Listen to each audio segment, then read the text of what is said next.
Aqui com a gente o comentarista Fernando Molica. Oi, Molica, bom dia. Bom dia, Luciana. Bom dia a todos. Preparado? Já fez suas metas aí para fim de ano? A gente, para início de ano, né? A revisão desse ano e a meta para o início do ano que vem já. Hoje já é o penúltimo dia. A meta principal é não pegar Covid. Opa, você tem sido feliz nessa meta? Até aqui, sim. Até agora, sim. Estou passando, tomando todos os cuidados, máscara, álcool, evitando ali locais assim extremamente... onde haja um número muito grande de pessoas, até aqui tem conseguido. Vamos ver, vamos manter aí. E principalmente tomou 3 doses de vacina. Ah, sim, não, fundamental, muito bem lembrado. Tomei as 3 doses de vacina, tomei vacina de gripe, as 3 doses da Covid. Se vier a 4ª dose, manda ainda pedir um chorinho na hora que mandou a 3ª dose. Falar, se quiser botar mais um pouquinho, pode botar. Muito bom. Ó, vamos ao nosso primeiro tema. Aqui, desculpa, criticado por opositores, desculpa, estou toda enrolada aqui, Molica, mas agora vou desenrolar. É o presidente Jair Bolsonaro, que foi criticado por opositores por não estar na Bahia. O presidente Jair Bolsonaro publicou em suas redes sociais uma fala do ministro do Desenvolvimento Regional, Rogério Marinho, para justificar a sua ausência na Bahia. Abre aspas. Se o presidente descobrir a cura do câncer, ele vai ser criticado porque descobriu a cura do câncer, fecha aspas, essa é a fala do ministro Rogério Marinho, numa tentativa muito evidente de minimizar a ausência do presidente Jair Bolsonaro lá nesse momento nas chuvas na Bahia. Eu lhe pergunto, o governo está certo em ainda repercutir esse tipo de fala? É aquela história, né? Essa frase aí do ministro é aquela história da emenda ser pior que o soneto, né? Imagina, o presidente Jair Bolsonaro vai descobrir a cura do câncer. Ele não é cientista, ainda mais montado num jet ski, né? Não é, uma coisa não tem nada a ver com a outra, enfim. É uma frase muito infeliz por uma situação também infeliz. Insisto nisso, o presidente ele não é bombeiro, ele não vai atuar, não tem que atuar diretamente no resgate dessas pessoas, mas ele tinha que voltar à Bahia. Esteve lá, mais para o início do mês, tinha que voltar, anunciar medidas concretas, se reunir com o governador, se reunir com prefeitos, mandar uma mensagem de solidariedade à população. Isso é o papel de um presidente da República, que é chefe de governo, mas também é chefe de Estado, ele representa o Estado brasileiro. Teria que ir lá. Agora, não é comum no presidente. Você vê que ele não visitou hospitais na época da Covid. A gente teve vários casos durante o governo dele de crianças que foram mortas por policiais ou em operações policiais. Não houve uma palavra do presidente em direção a essas famílias. Ele já se manifestou várias vezes em casos de mortes de militares, de policiais. Justo que ele faça isso, são vidas humanas. São servidores públicos que morreram defendendo a sociedade. Mas, enfim, não custava nada também falar das crianças que foram mortas, né? Isso é importante, até para que a gente tenha uma polícia melhor, uma polícia preocupada principalmente com a defesa do cidadão. Mas o presidente não fez isso. Aí fica essa imagem que é contraditória, né? As imagens são muito chocantes. De um lado, a população debaixo d'água, de outro está o presidente num jet ski passeando, acenando para as pessoas da praia. Então, isso não é legal. Aí vem o governo, recusa a ajuda da Argentina. Será por quê? Porque o presidente da Argentina é de esquerda? A gente já teve, naquela crise lá de oxigênio em Manaus, o governo não fez nada para facilitar o envio de oxigênio pela Venezuela. Por quê? A Venezuela, a ditadura, tudo bem, é um governo de esquerda?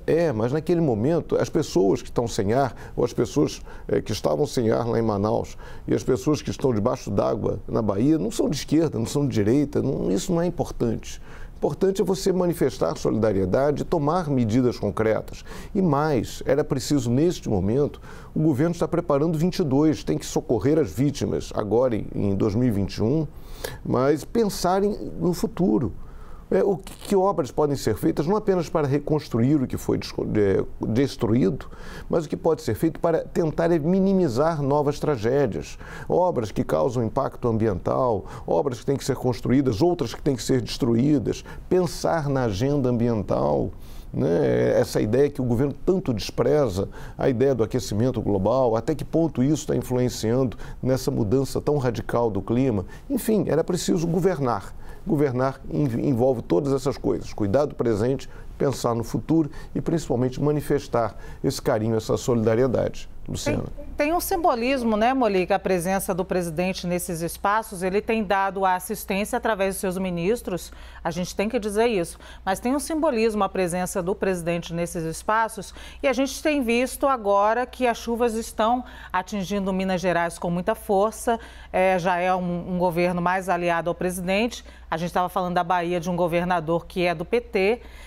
Você acha que agora ele pode ir a Minas Gerais? Pois é, mas se o critério for esse, é muito triste, né? Se o critério for, o governador de Minas, o Zema, é próximo ao presidente, o Rui Costa é da Bahia. Se o critério for esse, é muito triste, né? Porque não tem que ser isso. A gente está lidando com brasileiros e o presidente Jair Bolsonaro é o presidente de todos os brasileiros. Presidente daqueles que votaram nele, presidente daqueles que não votaram nele. Então não pode ter isso. O governador é do partido A, partido B, partido C. Não, eu torço muito para que esse não tenha sido o critério utilizado pelo presidente Jair Bolsonaro. Se esse foi o critério, terá sido um desrespeito com a população, não com o governador A ou com o governador B, mas com a população dessas cidades, independentemente de quem essas pessoas tenham votado para presidente da República. Bom, nosso outro assunto de hoje no Liberdade de Opinião é sobre a discussão do governo federal em prorrogar no ano que vem a elevação da alíquota do IOF, o Imposto sobre Operações Financeiras, para financiar a desoneração da folha de pagamento. O assunto, conforme a apuração da CNN, foi tratado entre integrantes da Casa Civil no Ministério da Economia na tentativa de garantir que a proposta de desoneração seja sancionada ainda este ano. Molica, me parece que o governo tem a difícil missão de agradar muitos setores, né, esse ano que vem, por causa da reeleição. A desoneração da folha de pagamento, que a gente já vem discutindo, inclusive desde a PEC dos precatórios, que foi uma tentativa de colocar isso na PEC dos precatórios, não passou. Depois no orçamento, não passou. Essa desoneração é uma prioridade?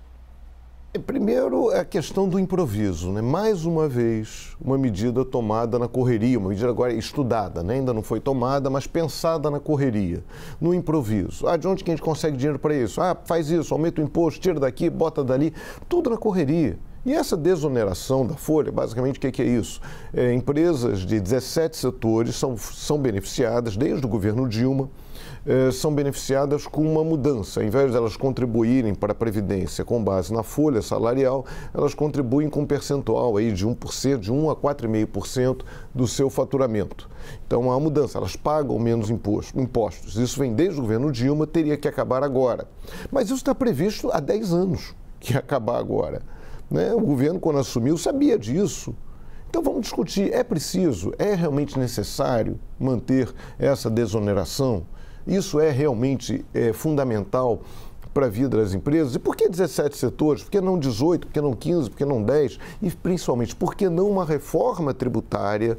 Essa que o governo mandou para o Congresso, não faz esforço nenhum para aprovar, para tentar dar uma direção para a reforma tributária, uma reforma dos impostos que diminuíssem sim, uma reforma que diminuísse sim o peso dos tributos na folha salarial, que isso estimularia contratações no Brasil inteiro, em todos os setores, que tributasse renda, coisa que não se faz de uma maneira mais justa aqui no Brasil, que, por exemplo, acabasse com essa confusão de alíquotas, diferentes alíquotas de ICMS, que te botam cabelos brancos, fazem os empresários arrancarem cabelos, tamanhas dificuldades. Então, aí não faz reforma tributária, que seria a solução. Aí fica nesse tapa-buraco, sabe aquela operação tapa-buraco, que a prefeitura adora fazer? Abre um buraco aqui na avenida, aí tapa o buraco. Mas aí daqui a pouco aparece um buraco em outro lugar, tapa de novo o buraco e não se pensa numa solução mais coletiva. Aí vem com essa ideia agora de manter esse aumento no IOF. E é curioso que esse aumento no Imposto sobre Operações Financeiras, ele foi criado, veio em setembro, duraria até o dia 31, e a justificativa foi principalmente financiar o Auxílio Brasil, esse mesmo Auxílio Brasil, que depois o governo disse que era necessário criar a PEC dos precatórios. E aí não era mais, mas se precisou de aumentar o IOF para financiar o Auxílio Brasil, por que precisava da PEC dos precatórios? Aí agora o dinheiro vai para outro fim, vai prorrogar. E isso mexe com o bolso de cada um de nós. O IOF, as pessoas, como não é um imposto que a gente paga ali, declara, ele incide sobre, no caso específico, né, que houve esse aumento de alíquota, ele insiste em operações como empréstimo bancário. Então, quando a pessoa entra no cheque especial, além de pagar os juros altíssimos, paga também o IOF. Isso já aumentou e, pelo visto, vai continuar alto.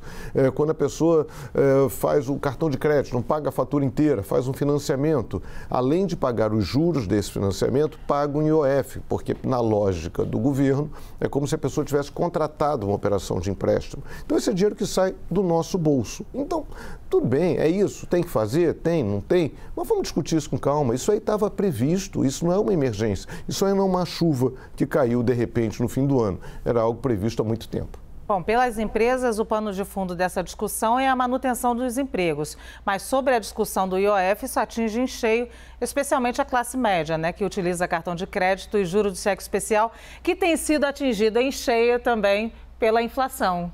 Luciana, a gente lembra, a ex-presidente Dilma Rousseff não era exatamente uma pessoa muito afeita a fazer autocrítica, né? Ela não era muito assim de reconhecer erros, mas um dos erros, dos poucos erros que ela reconheceu, foi essa desoneração, que na época era por um número muito maior de empresas.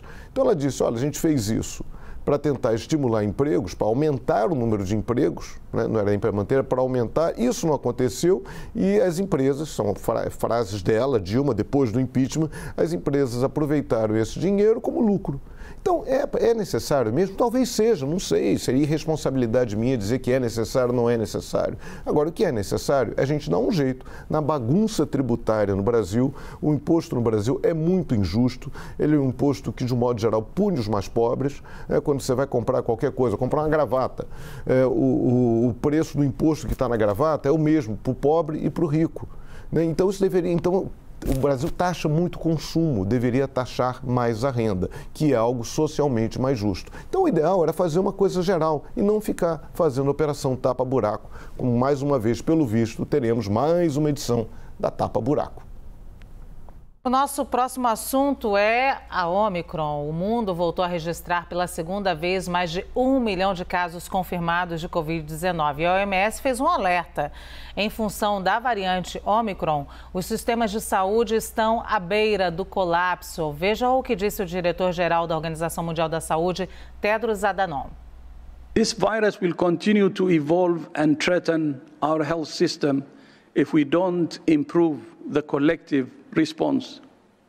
Right now, Delta and Omicron are twin threats that are driving up cases to record numbers. I'm highly concerned that Omicron, being more transmissible, circulating at the same time as Delta, is leading to a tsunami of cases. No Brasil, segundo o Instituto Todos pela Saúde, a cepa Omicron é identificada em mais de 31% das amostras de Covid-19. Os especialistas dizem que existem grandes possibilidades de uma nova onda também por aqui. E aí eu te pergunto, Molica, amanhã a gente tem festa de Réveillon, falamos ontem aqui da preparação, só para citar um exemplo, na praia de Copacabana, que o próprio prefeito admite que, claro, tem aglomeração, ele justificou, teve aglomeração na semana passada também, tem aglomeração, já tem carnaval. O que você fala da preparação das autoridades brasileiras, hein? Olha, é uma situação bem preocupante.